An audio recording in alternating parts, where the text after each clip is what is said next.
કાજલ bulletin ન્યૂઝમાં આપનું હાર્દિક સ્વાગત છે અને હું છું આપની સાથે સાદિક કાજલવાલા।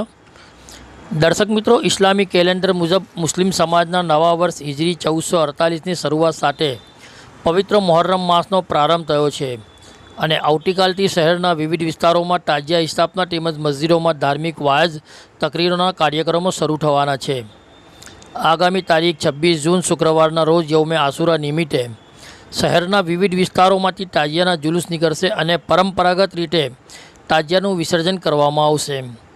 આ સમગ્ર કાર્યક્રમ દરમિયાન શહેરમાં કાયદો અને વ્યવસ્થા જળવાઈ રહે તે માટે પોલીસ પ્રશાસન દ્વારા આગોતરા તૈયારીઓ શરૂ કરી દેવામાં આવી છે અને જેના ભાગરૂપે આજે સાંજે DCP zone 4 Andrew Macwan, city PI તેમજ પોલીસ અધિકારીઓનો કાફલો વડોદરા શહેરના સરસિયા તલાવ ખાતે આવી પહોંચ્યો હતો અને તાજિયા વિસર્જન માટેની વ્યવસ્થાઓનું સ્તર ઉપર નિરીક્ષણ કર્યું હતું। વડોદરાથી સાદિક કાજલવાલાનો ખાસ રિપોર્ટ।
इस वीडियो को लाइक करें, हमारे चैनल को सब्सक्राइब कर बेल आइकन जरूर प्रेस करें